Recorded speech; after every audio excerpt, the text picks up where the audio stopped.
अस्सलाम वालेकुम। ये हो रहा है हमारी सहरी का टाइम और जो है बर्तन वगैरह थोड़े बहुत धो लिए थे रोज़ के मामूल। और फिर उसके बाद मैंने चाय चढ़ा दी थी, नमाज़ पढ़ी, सहरी करने का नमाज़ पढ़ी। उसके बाद अम्मी चढ़ा रही हैं पाए बड़े के, तो मैंने सोचा आज आपके साथ इसकी रेसिपी शेयर करूं। अम्मी ने अच्छी तरीके से पाए धो के रख लिए थे। उसके बाद अम्मी ने प्याज काटी थी बारीक 2 अदद।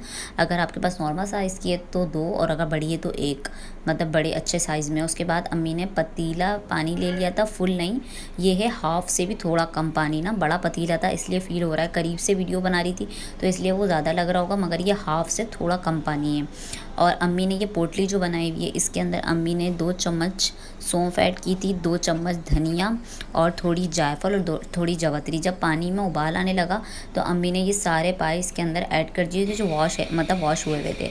उसके बाद अम्मी ने इसके अंदर नमक ऐड किया। नमक ऐड करने के बाद जब इसमें उबाल आने लगा तो इसके ऊपर से जितने भी झाग थे वो सारे अम्मी ने उतार लिए थे। मतलब 3 दफ़ा आए थे झाग, 2 से 3 दफ़ा। मतलब जब आप उबाल देते रहें और झाग आते रहें तो आप ऊपर ऊपर से जो है ये झाग उतार के पी लें।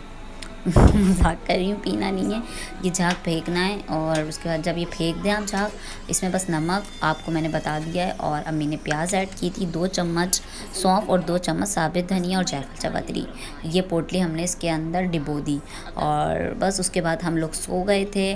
और सहरी का टाइम भी हो गया था और नमाज़ भी पढ़ ली थी और सो गए थे। उसके बाद मैं ज़ोहर की नमाज़ पढ़ के पॉलर चली गई थी। उसके बाद का व्लॉग।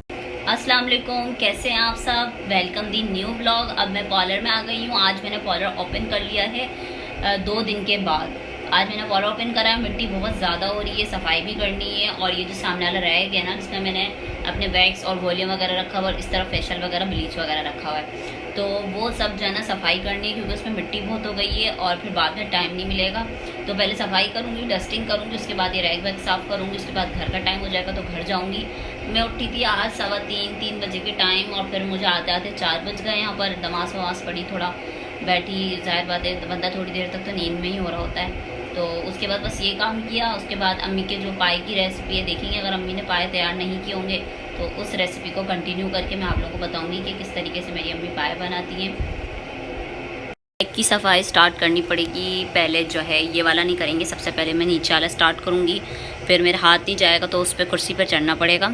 ये वैक्स है, वैक्स का ना जो बाउल है ना ये पूरा उल्टा हो गया था तो इसके आसपास भी वैक्स लग गई थी। तो मैंने जो है ना इस डब्बे के अंदर मतलब इसके अंदर बाउल में डाल के इसको रख दिया था ताकि ये गिरे ना, गर्मियों में पिघले तो इसके अंदर ही पिघले, ना कि दर, वरना जो है ना पूरी चींटियाँ वगैरह ये चीज़ें हो जाती हैं। और ये जो है मेरा यहाँ पर सारी वैक्स वगैरह रखी हुई हैं। वैक्स हैं ज़्यादातर ना इस तरफ, और वॉल्यूम्स और कलर्स हैं जो मैं यूज़ करती हूँ। 40 वॉल्यूम है, 20 उस तरफ रखा है क्योंकि वो 20 का ज़्यादा काम आता है, 40 का बहुत कम आता है, तो इसलिए ये सब कुछ रखा हुआ है। और ये कैराटीन है, ये फिक्सर है, ये सब कुछ रखा हुआ है। जो मेरी ज़्यादा यूज़ की चीज़ें नहीं होती ना वो मैं इस तरफ रखती हूँ। मतलब वैक्स के भी इतने ज़्यादा नहीं, मतलब क्लिनजिंग के, फेशियल के और इन चीज़ों के क्लाइंट ज़्यादा आते हैं ना तो मैं वो सामान मेरे हाथ पर जाए या फिर ब्लीच के, तो वो उस तरफ रखा हुआ है और ये इस तरफ रखा हुआ है। मतलब अपनी सहूलत के हिसाब से रखा हुआ। अब इसकी सफाई करूँगी एक एक करके रैक के साफ।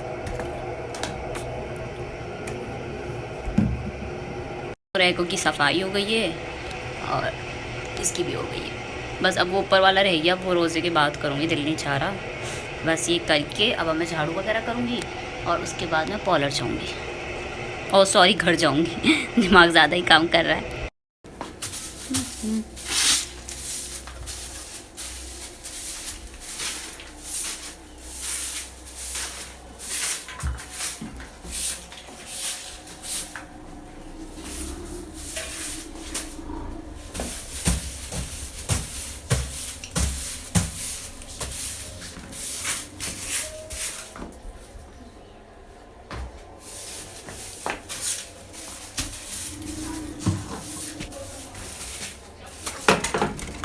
ओए ओए ओए, मेरी रिंग लाइट अम्मी। तो मैं जो है ना मैंने बहुत मेहनत से कमा के ख़रीदा है तुम गिरना नहीं।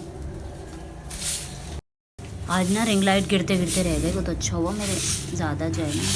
अच्छा ये भरी भी छाली है, हाँ गिर गई हुई है मुझसे ना। 2 दिन पहले की सफाई हुई हुई है तो बस जब से रेपर पड़े मैं सफाई करके थोड़ी डस्टिंग करके 6 बज जाएंगे जब तक, फिर घर पे जाके असर की नमाज़ पढ़ लूँगी।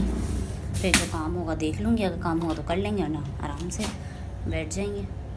कर ली सारी सफाई, अब जा रही हूँ मैं घर की तरफ। घर पे देखते हैं क्या सूरत हाल है। अगर वहाँ अगर वहाँ थोड़ा बहुत काम रह गया हो तो काम वाम करूँगी, नमाज़ पढ़ूँगी और घर की तरफ चलते हैं। उसके बाद मैं घर पे आके नहाने चली गई थी। गर्मी बहुत ज़्यादा लग रही थी, आज ऐसा लग रहा था गर्मी का पहला दिन है, मतलब चुभन चुभन, बालों में पसीने और वो शुरू हो गया है सब कुछ, गर्मी वाला सीज़न। उसके बाद मैं नहाई, नहाने के बाद नमाज़ पढ़ी। नमाज़ पढ़ने के बाद जो है वो टाइम हो गया था, फिर अफ्तारी वगैरह की, चाय भी चढ़ा दी है और अफ्तारी वगैरह भी कर ली है। उसके बाद मेरा वेला बैठने का दिल चाह रहा था, मैं बोर बैठी हुई थी, चाय पी रही थी। उसके बाद पार्लर जाने का टाइम हो रहा था।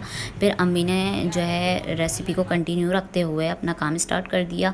अम्मी ने नीम गरम ऑयल किया, उसके बाद जो है इसके अंदर गरम मसाला ऐड किया, 2 चम्मच अदरक लहसुन का पेस्ट ऐड करा, उसके बाद उसको अच्छी तरीके से भूना। फिर अम्मी ने जो वो बराबर में इसका यखनी बनी हुई तैयार थी, मतलब ज़ोहर के अंदर 2 बजे तक वो तैयार हो गई थी, हल्की आंच पे पूरी रात वो पकी है। उसके बाद पकने के बाद अम्मी ने 2 चम्मच उसको ऐड किया और फिर अच्छी तरीके से इसमें चम्मच चलाया। अदरक लहसुन जब अच्छी तरीके से भुन गया, उसके बाद अम्मी ने इसके अंदर पिसी हुई 1 चम्मच जो है मिर्च डाली और उसके बाद अम्मी ने धनिया ऐड करा 1 चम्मच और 1 चम्मच, फिर अम्मी ने इसके अंदर 1 चम्मच हल्दी भी ऐड कर दी। मतलब ये तीनों चीज़ें, धनिया, कुटी हुई मिर्च और हल्दी, ये तीनों 1-1 चम्मच डाल के इसको अच्छी तरीके से इसकी भुनाई कर ली।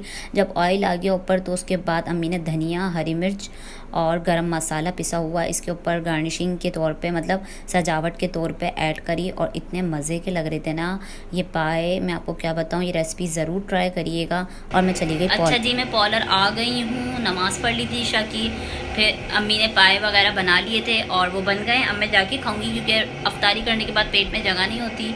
और अब पार्लर आ गई हूँ, थोड़ी मेकअप की प्रैक्टिस करूँगी क्योंकि ईद का ट्यूटोरियल भी बनाना और थोड़ी बहुत जो है प्रैक्टिस करते रहना चाहिए ताकि आपका मेकअप जो है उसमें सफाई आती जाए। भले आप मेकअप आर्टिस्ट हैं मगर आपको प्रैक्टिस की भी बहुत ज़्यादा ज़रूरत होती है, तो मुझे भी थोड़ी बहुत ज़रूरत रहती है, तो मैं उसकी प्रैक्टिस वगैरह करूँगी। आज का व्लॉग ख़त्म होता है यहीं पर, अब मिलेंगे सहरी के टाइम। टाटा बाय बाय, अल्लाह हाफ़िज़।